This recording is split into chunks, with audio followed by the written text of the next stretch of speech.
Vous avez beaucoup de clients et vous même 3, 4, ça commence à déjà faire pas mal. Et vous ne savez pas dans quel ordre commencer votre semaine et de façon un peu irrationnelle, vous commencez par celui qui vous taraude le plus la tête. Bon. Alors, comment est-ce que l'on peut rationaliser ce choix de clients? Par qui commencer? C'est ce qu'on va voir dans cette vidéo.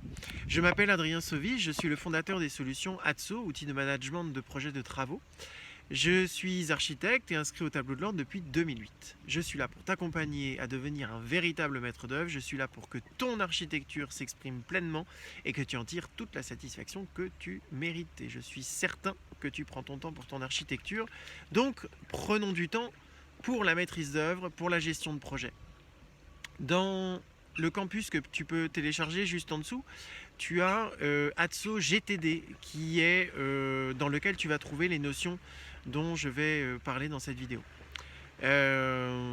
Alors, une façon rationnelle de choisir les clients par lesquels commencer notre semaine, notre journée, c'est d'assumer effectivement le niveau de stress et pas uniquement le niveau de stress de l'architecte, mais aussi celui du maître d'ouvrage. Alors, aujourd'hui, donc juillet 2020, voilà comment je choisis mes clients.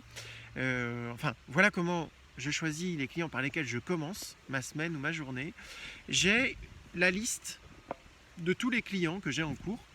En général, j'en ai entre 15 et 20, parfois 25, rarement 10, parce que je sais que je ne peux pas tourner en dessous de 10 clients.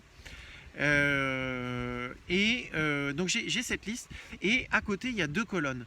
Deux colonnes qui sont stress architecte et stress maître d'ouvrage. Et alors, vous avez la colonne avec le nom du client, à droite, les deux colonnes de stress, archi et maître d'ouvrage, et en dernière colonne, vous avez l'addition des deux. Et en fait, je passe en revue chacun de mes clients, et je mets quel est le niveau de stress, quel est mon niveau de stress et quel est le niveau de stress du client.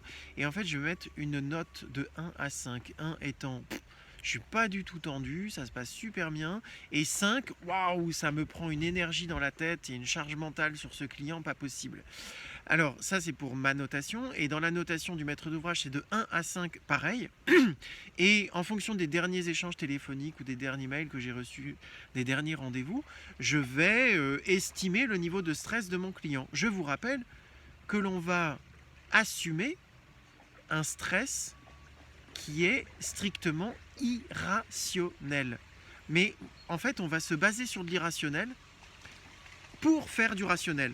Donc en fait, on additionne, par exemple, moi je suis pas tendu, mais mon client il est comme un ouf, le chantier il doit démarrer, il est complètement flippé, les entreprises aussi, bon. Et ben le résultat ça fait 6. Maintenant, j'ai un autre client sur lequel moi je suis stressé à hauteur de 3, et le client pas du tout, il se rend pas du tout compte de ce qui se passe. Bon bah écoute, ça fait un total de 4. Et vous voyez que on va pouvoir comme ça avoir des paquets de clients avec un niveau, alors 5 et 5 ça fait 10, niveau de stress maximal.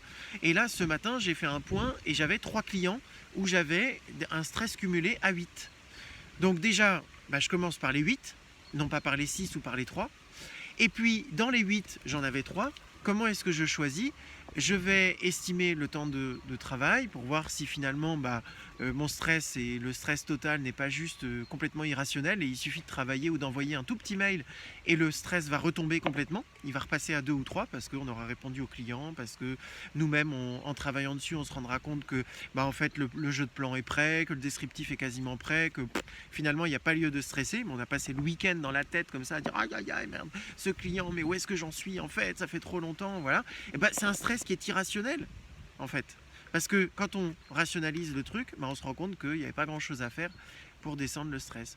Alors, le temps, quand on a un paquet, parce qu'évidemment, on a toujours un petit paquet de 8, un petit paquet de 6, et ensuite on va choisir aussi dans ce petit paquet-là, mais déjà on a écarté tous ceux qui ont peu de stress, en fait, tous ceux qui nous polluent le moins. Voilà, on les a écartés, on les a mis de côté. Et on travaille sur ceux qui nous stressent le plus, et on se rend compte que finalement, en travaillant dessus, on se rend compte que c'était pas si catastrophique que ça. Donc ça, c'est super. Une deuxième notion pour choisir dans les paquets de stress, un paquet de 8, on va se dire, bah voilà, le chantier doit démarrer telle date, bah, je vais commencer par celui-là plutôt que celui-là. Voilà, c'est une autre façon de choisir. Donc rappelez-vous que vos stress sont totalement irrationnels. La plupart du temps, ils ne sont pas justifiés.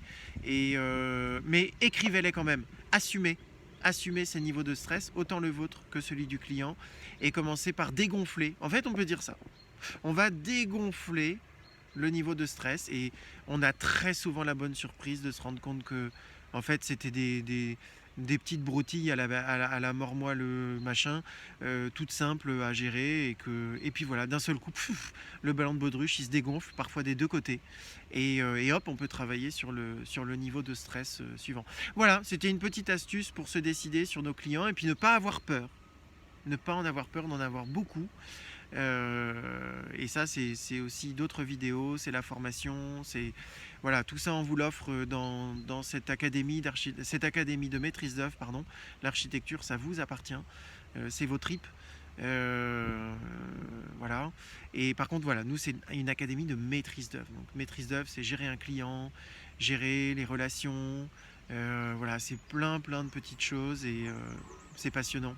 C'est passionnant, il faut juste savoir s'y prendre. Et voilà. Allez, à bientôt pour une autre vidéo.